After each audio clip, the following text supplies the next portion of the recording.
Amigos de Mujeres en Dinámica, como habíamos dicho antes de la pausa, este pasado domingo 29 de marzo se dio inicio formal a la Semana Mayor. Fue el día Domingo de Ramos. Para hablar un poquito, porque algunas personas celebramos o conmemoramos en forma diferente esta semana que sigue siendo mayor, la Semana Mayor, no importa en cuál denominación religiosa estemos nosotros involucrados. Pero hoy queremos conversar con un reverendo, un hombre de altruismo desnotado aquí en la ciudad de Nueva York, que a través de la iglesia a la que pertenece y la iglesia que dirige, se da ese espacio también para la cultura y para la solidaridad de los y las dominicanas y de otras naciones que así lo solicitan. Para nosotros es un privilegio contar en este espacio de Mujeres en Dinámica con la participación del reverendo Luis Espinosa, quien es el párroco, si podríamos usar ese término, de la iglesia Fort George Presbiteriana en Manhattan, aquí en New York. Bienvenido a este espacio, reverendo, ¿cómo está? Bien, gracias. Buenas tardes. Buenas tardes a todos los asiduos a este programa. Le damos las gracias por permitirnos compartir un poco de nuestra experiencia. Eh, Soy nativo de Barahona, la Perla del Sur. Y en Barahona me crié hasta los 19 años. Allí, estando en Barahona, trabajé en clubes culturales y 2 años antes de venir a Estados Unidos, me uní a la Iglesia Evangélica Dominicana, que fue fundada por tres denominaciones: la Iglesia Presbiteriana, la Iglesia Moraviana y la Iglesia Metodista. Soy el Eso, número eso es 8 allá, eso es allá en Barahona, reverendo. en Barahona, correcto. Sí, sí, soy el número 8 de una familia de 12. Y mi papá tuvo 12 hijos. Éramos Espinosa y Leonida Espinosa, tuvieron 12 hijos, de los cuales yo soy el octavo. Y en el año 76 vengo a la ciudad de Nueva York con la ilusión de estudiar ingeniería electromecánica. Comencé mis estudios en el City College de la ciudad de Nueva York, y asistí a la iglesia presbiteriana en Washington Heights, en la calle 172 y Audo, donde pastoreaba el reverendo Erasmo Reina, un pastor cubano. Pero él también fue Usted llega, pastor. ¿cómo llega? Hace alusión de que llega con 19 años apenas, pero Sí, ¿cómo llega? ¿Llega como estudiante? ¿Llega como un inmigrante más? ¿Cómo llega Luis Espinosa aquí a Nueva York? ok, yo fui reclamado por mi hermano mayor. Uno de mis hermanos mayores ya estaba aquí, había tenido residencia, y entonces él solicitó a mi mamá, a mi papá, y me incluyó a mí y a mi hermana menor en la solicitud. Cuando vengo, yo vengo con residencia Usted pero vino con sus primeramente, papeles debajo del brazo. correctamente, sí, sí. Había viajado primero a Puerto Rico, Ujú. fui a Santo Domingo, terminé la high school y entonces vine a Nueva York. Allá en Dominicana, reverendo, ¿tuvo algún indicio de vocación sacerdotal o no? Expliquemos primero, reverendo, ¿cuál es la diferencia eh, en un reverendo y un padre y en la vocación sacerdotal? ¿Hay alguna diferencia en las iglesias católica y presbiteriana? Bueno, en la iglesia En la presbiteriana y denominación, yo me católica, refiero. sí, en la denominación presbiteriana y la iglesia católica no hay diferencia en términos de estudio, porque se le requieren los mismos estudios. Tienen que tener primeramente su bachillerato, que es la universidad de 4 años, luego tener una maestría en teología, que es por lo menos 3 años, un seminario certificado por la denominación. La Iglesia Católica tiene sus propios seminarios también, y ellos requieren también los mismos requisitos que la Iglesia Presbiteriana. ¿Cómo, en qué momento usted decide no estudiar ingeniería mecánica, electromecánica, ¿verdad?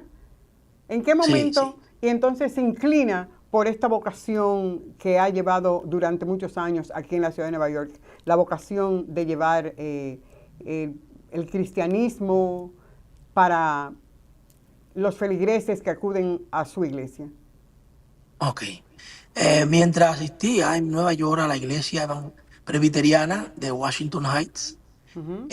me dieron la oportunidad de trabajar con los jóvenes en la escuela dominical y me envolví tanto en el trabajo de la enseñanza de la educación cristiana que me apasionaba trabajar con la gente.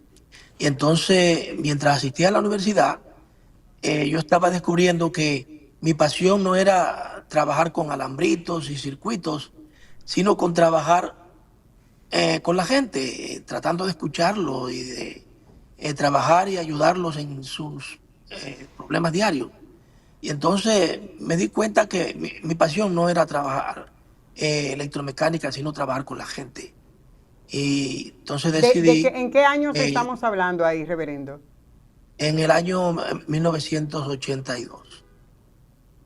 Ya. ¿Cuál es esa Eh, diferencia básica, reverendo, entre la iglesia presbiteriana y la iglesia católica?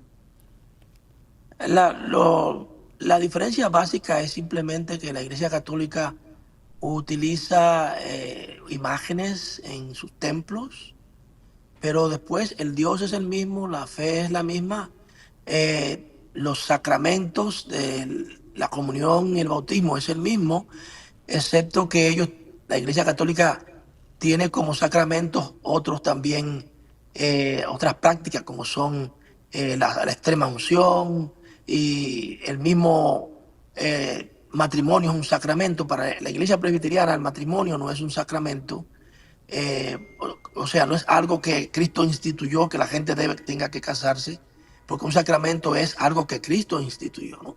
Ujú. Pero la diferencia es esa, ¿no? Practicamos solamente dos sacramentos.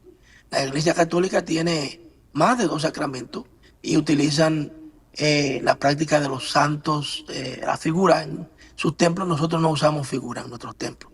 Pero después la fe es la misma, el servicio a la gente, la Es decir, misma, usted y adoramos la al iglesia mismo Dios. presbiteriana no utiliza ningún símbolo, ni la cruz, ni imágenes, ningún tipo de eso. Usamos la cruz, pero sin el crucifijo, sin el Cristo. Sin el Porque Cristo. ya entendemos que ya Cristo no está crucificado. ¿Ok? Por eso la cruz, no, ya en la cruz que nosotros usamos no tiene a Cristo. Y en lo que Pero tiene que no ver con el usamos, sacramento del matrimonio que usted dice, es decir, la iglesia presbiteriana sí permiten que los reverendos estén casados. correcto, la iglesia presbiteriana permiten el matrimonio sin ningún inconveniente, siempre que sea por amor. Entonces, ¿cuál es el sacrificio así que realizan los presbiterianos y el conglomerado en la iglesia presbiteriana? Ok, en términos de sacrificio, Ajá. eh, es el De desprendimiento, porque, por ejemplo, los católicos ven que el no casarse es algo que tú tienes que cumplir, es decir, tú tienes que, digo, voy a hacer esto, pero tengo que cumplir esa parte, ese sacrificio de correcto, no sí, el casarme. celibato. El Ellos le celibato, llaman el exactamente, ese es el término. celibato, sí, sí. Sí, el celibato no es práctica en la iglesia presbiteriana. Entendemos que eh, los apóstoles, por ejemplo, eran casados. El mismo Pedro era casado, ¿verdad? Ujú. Y algunos como el apóstol Pablo no fue casado, prefirió quedarse soltero. Pero el matrimonio no es para nosotros un sacramento, sino un, eh, es una, digamos, un acuerdo entre, básicamente, es un acuerdo civil con la bendición o la unción de Dios. Porque Dios dijo, el Señor dijo que el hombre dejará a sus padres y a su madre y se unirá a su mujer. Los dos serán una sola carne. Es decir, que esa es una práctica eh, que la iglesia honra dentro de la vida. Si no hubiera, por ejemplo, la oportunidad de tener matrimonio, ¿cómo iba a haber la procreación? Entonces estamos limitando la procreación. Y la procreación no es un pecado, la procreación también es un mandato de Dios, crecer y multiplicar, ¿verdad? Así es. Es decir, que en términos del sacrificio, cuando a nosotros se nos llama, cuando la iglesia nos llama, reconociendo la vocación del ministerio, el sacrificio al cual se nos llama es a dedicar una vida consagrada a servir a los pobres, a predicar el evangelio y todo eso hacerlo sin esperar recompensa de una manera tal que nosotros dependamos de eso, sino más bien que sea una entrega desinteresada al servicio y al amor y a la fe, Así para es. que otros también puedan seguir el mismo camino Porque como de dice el Jesucristo. poeta, Dios es verbo, no sustantivo, es decir, es acción.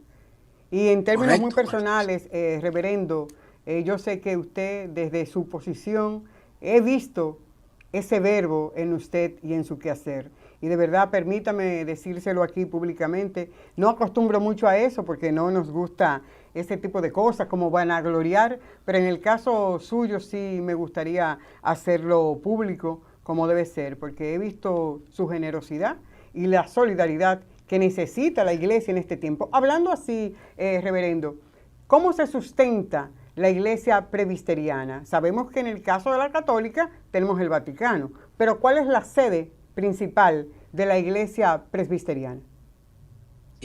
La iglesia presbiteriana está compuesta a su nivel local, lo que le llaman el concilio o el consistorio, es el organismo compuesto generalmente por lo menos de cinco, pueden ser cinco lo mínimo, pueden ser hasta 24 lo más, ancianos, gobernantes, que son los que se encargan de la administración de la iglesia. Tiene un cuerpo de diáconos que se dedica al servicio de los pobres, ¿verdad? Y ese a nivel local.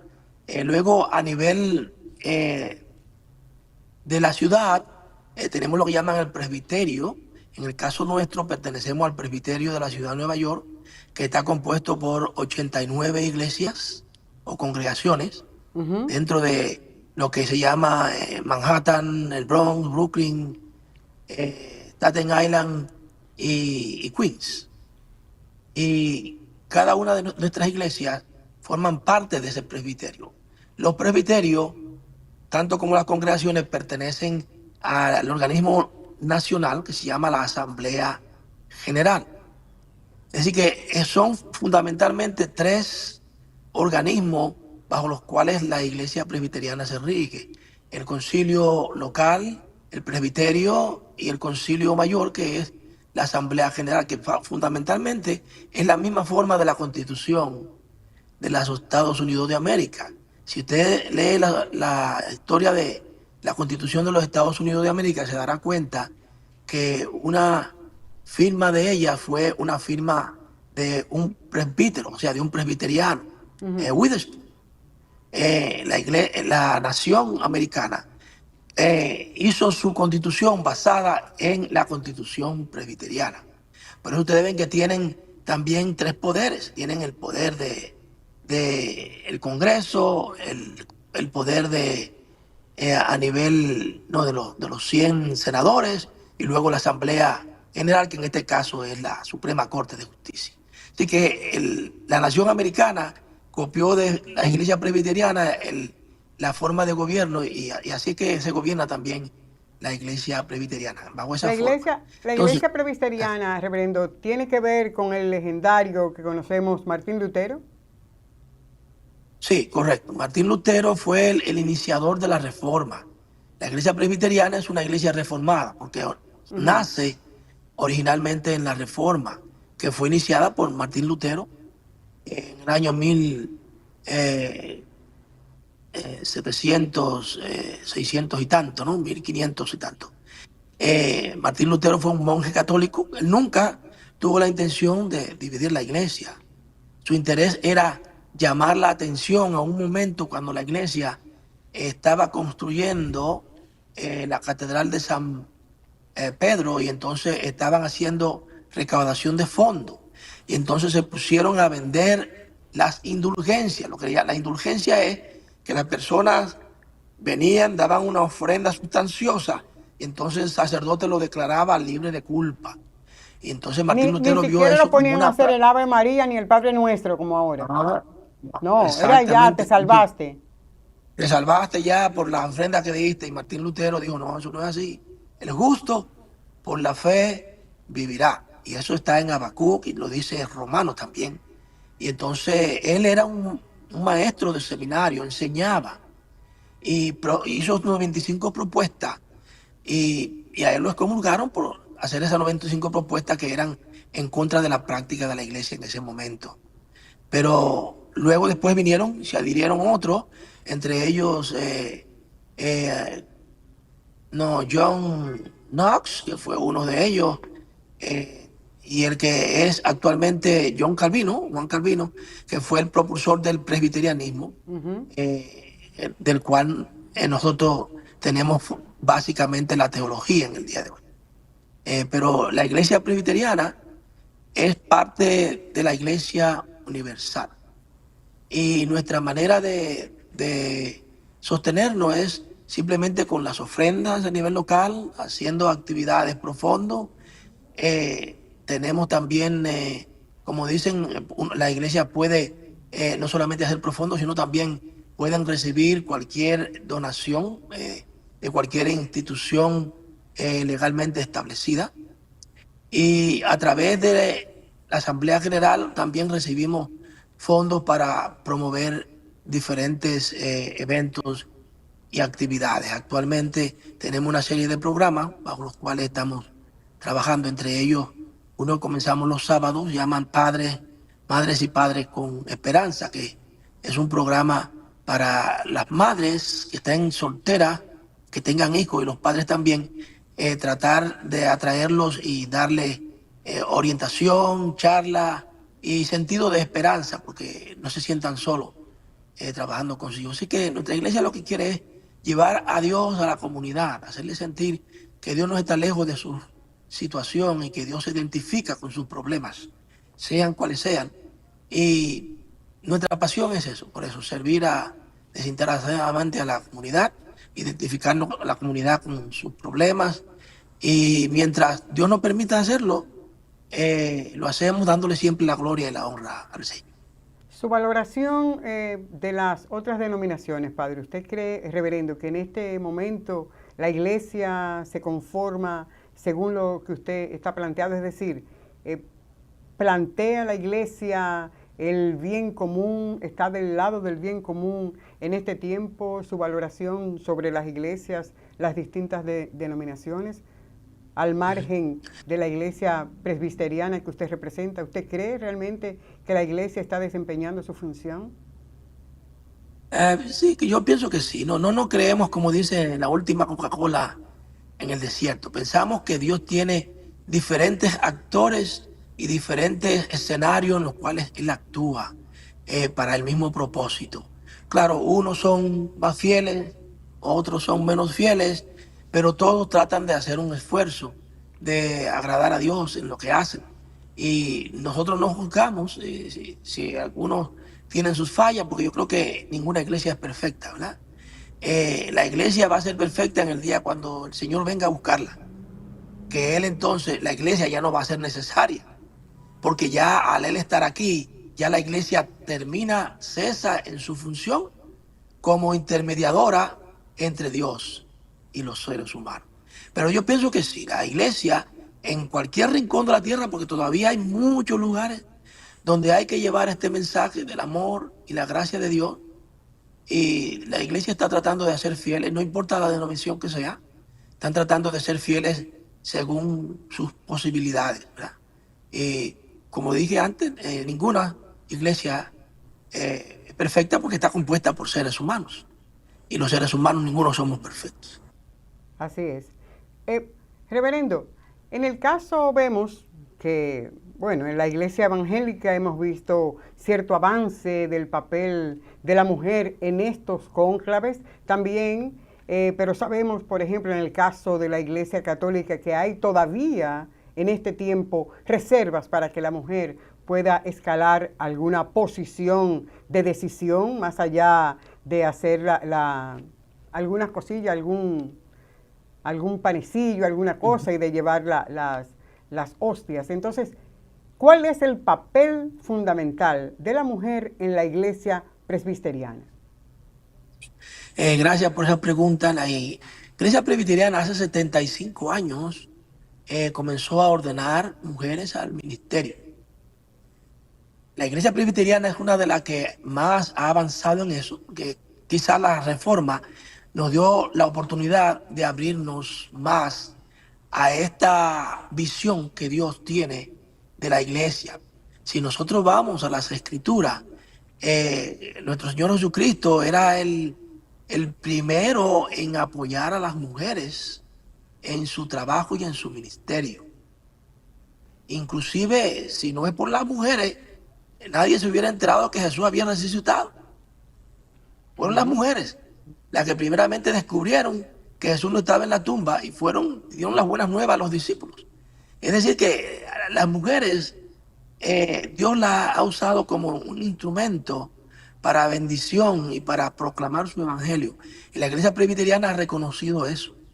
Y por eso la iglesia presbiteriana le ha abierto las puertas a la mujer. La mujer a su comienzo no participaba en la organización de la administración de la iglesia. Ya la mujer en la iglesia presbiteriana es ordenada como diaconisa, como anciana gobernante y como ministra de la palabra. Inclusive desde el año 1900, déjeme recordar, yo estuve en la Asamblea General en Biloxi, Mississippi, participando como estudiante seminarista. Eso fue en el año 1987, para ser exacto. Y en esa Asamblea General, por primera vez, se eligió una mujer como moderadora a la Asamblea General. Su nombre era Elizabeth.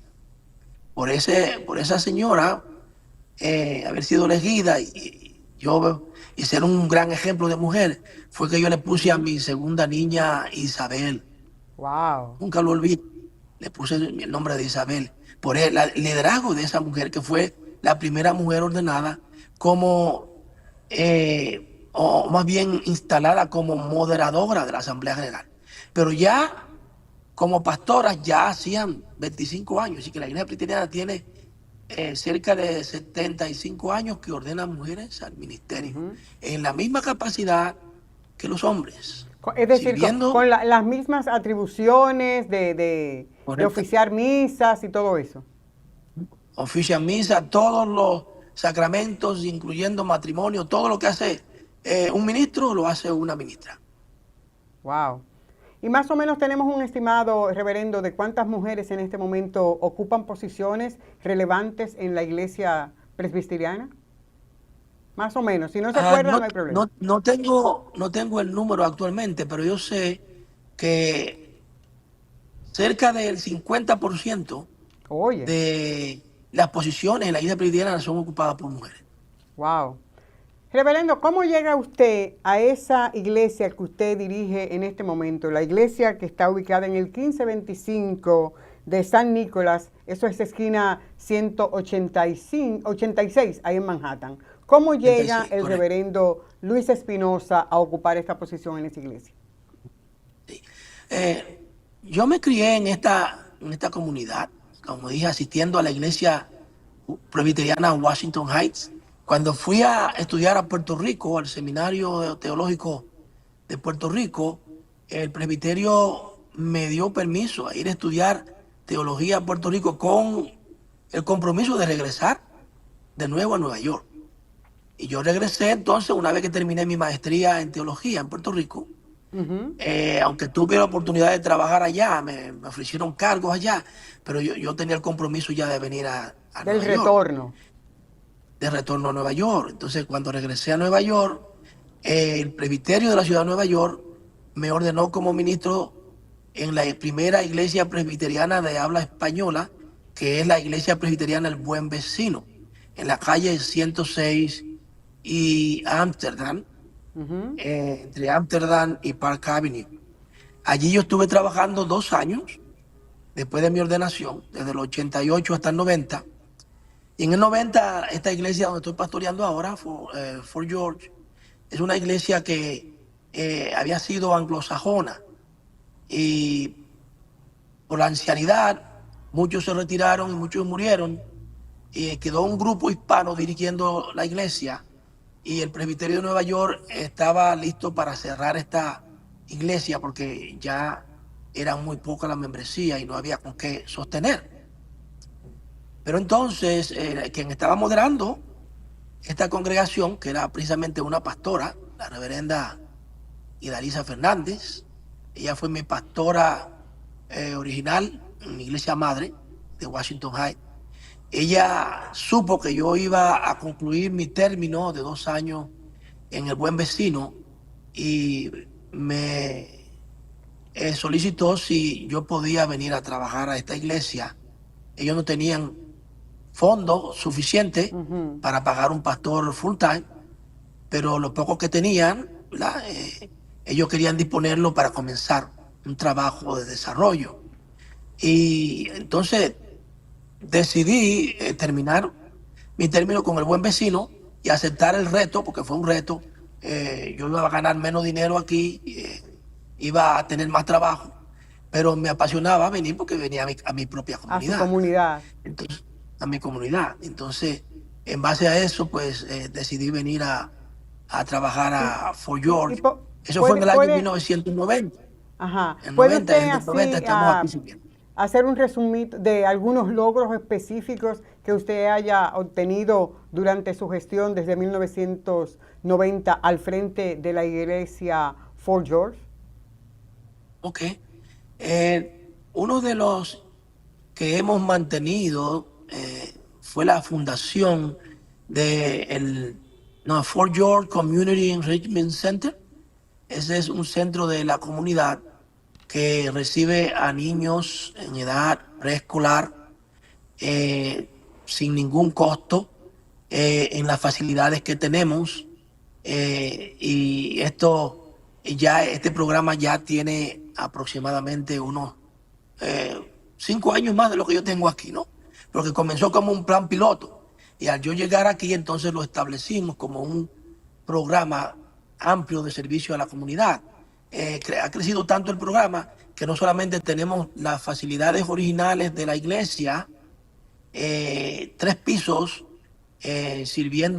dando clases a niños preescolares, sino que también el gimnasio que tenemos debajo del templo mayor, tuvimos que también prepararlo como salones de clase para poder ofrecerlo por la demanda que teníamos en esta comunidad. Así que este programa es uno de los programas que hemos mantenido, gracias a Dios, abierto a la comunidad durante todo ese tiempo.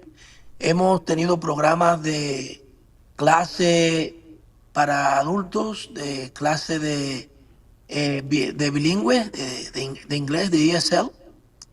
Hemos mantenido programas para los que desean hacerse ciudadanos americanos, y actualmente tenemos programas con la comunidad, como son programas de personas mayores que se reúnen para tener eventos culturales. Tenemos grupos de teatro que también tienen presentaciones aquí en el anfiteatro que tenemos, entre tantos otros programas que también estamos desarrollando, como programa de música y actualmente un programa de computadoras que lo comenzamos hace apenas un mes, cada 2 semanas, un lunes sí, otro lunes no. Estamos abiertos a la comunidad, dando servicios a la comunidad para el desarrollo y la sostenibilidad. Eso es importante. Así es, de 7 a 9 de la noche, cada otro lunes, ¿no? Ayer estuvimos aquí, 2 lunes al mes tenemos clases de computadoras gratis para los que deseen venir aquí también. Dentro de programas que tenemos hasta el momento, pero todavía yo creo que hay muchas cosas más que hacer que esta comunidad necesita. Claro que sí. Y en lo que Dios nos permita, nuestra fuerza, estamos dispuestos a hacerlo. Reverendo, no puedo, el tiempo, el implacable, ay Dios mío, como se fue así conversando con usted, ¿no? Pero no puedo permitirme tenerlo a usted como invitado y no preguntarle, ¿cuál es la posición que tiene la iglesia presbiteriana con relación a los judíos? Es decir, ¿entiende que es el pueblo elegido por Dios también la iglesia presbiteriana? La iglesia presbiteriana tiene un gran respeto por el pueblo judío, incluyendo nosotros tenemos muy buenas relaciones con sinagogas, incluyendo tenemos servicios en los cuales compartimos lo que le llamamos servicio interfaith, ¿no? Y la iglesia presbiteriana tiene muy alto estima el pueblo judío, pero como usted entenderá, cuando hablamos del pueblo judío, estamos hablando de la nación como judía y también estamos hablando de la nación escogida por Dios a través del cual Él quiere llegar al mundo para Él mostrarle al mundo el amor y la fe y el sacrificio por el cual Él murió por nosotros. Es decir, que todos los judíos, y son bastantes, que han aceptado a Jesucristo como el Mesías, y lo adoran y lo sirven como tal, ese es el remanente, ese es el pueblo al cual el Señor vino. Pero entonces, reverendo, ¿cómo se explica uno que el pueblo elegido por Dios, y contextualizándolo ahora al siglo XXI, pongamos a Israel, entonces sea parte de esta tormenta y de esta inestabilidad en la paz mundial que se está viviendo el día de hoy? ¿Cómo podemos nosotros asociar esa dualidad? Como le dije, el pueblo judío que aceptó al Señor, que aceptó a Jesucristo como Salvador, está en contra de este tipo de violencia. El pueblo al cual Dios vino, pero ustedes recuerden que la palabra dice que a los suyos vino y los suyos no le recibieron. Hay parte de la nación judía que todavía están esperando al Mesías. Y esos que están esperando al Mesías todavía sigue siendo un pueblo guerrero, un pueblo violento, un pueblo que le da la espalda a Dios. Pero los judíos cristianos están en contra de la violencia, en contra de la guerra, y junto con los presbiterianos somos los primeros en decir no a cualquier tipo de violencia, a cualquier tipo de eventualidad que conlleve a exponer la vida de la gente en peligro. Nosotros creemos firmemente que a través del diálogo se puede llegar a un acuerdo cuando los seres humanos pierden la capacidad de razonar, entonces se convierten en bestias y se van a las guerras. Es decir, que las guerras es el producto de la irracionalidad de los seres humanos, llámense como se llamen. Y en ese sentido nosotros creemos que las guerras no es el deseo de Dios. La guerra tenemos nosotros que somos hacedores de paz y trabajar por la paz, cueste lo que cueste. Los que están en favor de la guerra no creo que todavía han visto a Cristo como el príncipe de la paz. Reverendo, ya para cerrar, me quedan 8 minutos con usted. Me gustaría, ya hoy es sábado, terminamos a las 5 de la tarde. ¿Qué resta para que vayamos el día de hoy, concluido este espacio de Mujeres en Dinámica, para que culminemos esta semana mayor, justo hoy día sábado, y entonces mañana domingo, día de resurrección? Por favor, su invitación y qué cosas nosotros vamos en cuáles actividades vamos a participar en lo que resta en la iglesia Fort George de San Nicolás y la 186. Dos hermana, por esta oportunidad. La iglesia presbiteriana Fort George se ha unido a 3 congregaciones, 2 en el Bronx, la iglesia presbiteriana de San Andrés y la iglesia presbiteriana del Buen Pastor. Y este jueves a las 6 de la noche vamos a tener el servicio de comunión y el servicio también de lavamiento de pies, que le llamamos pedilabio. Vamos a tener ese servicio unido, en el cual las 3 congregaciones vamos a recordar la última celebración de la cena de parte del Señor antes de ser entregado a la muerte. Luego el Viernes Santo, desde las 10 de la mañana, también tendremos aquí un día de meditación desde las 10 de la mañana hasta la 1 de la tarde. A la 1 de la tarde tendremos un servicio de la pasión hasta de 1 a 2 de la tarde. Y luego en la noche tendremos luego la proclamación de las 7 palabras desde las 5 hasta las 7 de la noche en la iglesia presbiteriana del Buen Pastor, calle 178 y Gran Concord. Las 3 iglesias vamos a estar en cada una de esas actividades. El sábado, desde las 10 de la mañana hasta las 3 de la tarde, tendremos un retiro espiritual en la iglesia presbiteriana San Andrés, que se encuentra en el 351 de Soundview en el Bronx. Allí también vamos a estar las 3 congregaciones para tener este retiro espiritual en ese sábado. Y el domingo entonces a las 11 aquí en Fort York, y cada una de la iglesia en su hora, tendremos la celebración gloriosa de la resurrección de nuestro Señor, donde tendremos la comunión nuevamente y también la recepción de nuevos miembros y recepción y dedicación de niños al Señor. Bueno, nosotros Todos queremos están agradecer, cordialmente invitados. sí, queremos agradecer sinceramente al reverendo Luis Espinosa, un gran dominicano llegado a esta gran ciudad desde la Perla del Sur, provincia de Barahona, en la República Dominicana, pero que ha venido a traer a este espacio la solidaridad y sobre todo brindar el espacio en el que él está para el desarrollo y el fomento de la cultura dominicana y de otras naciones que cohabitamos aquí, esta gran nación, pero también ver este espacio de la solidaridad para los dominicanos que ha tenido siempre en su haber y en su terruño el reverendo Luis Espinosa, en los salones y en las instalaciones de esta iglesia Fort George, que está ubicada en el 1525 de San Nicolás, esquina 186, eso es en Manhattan.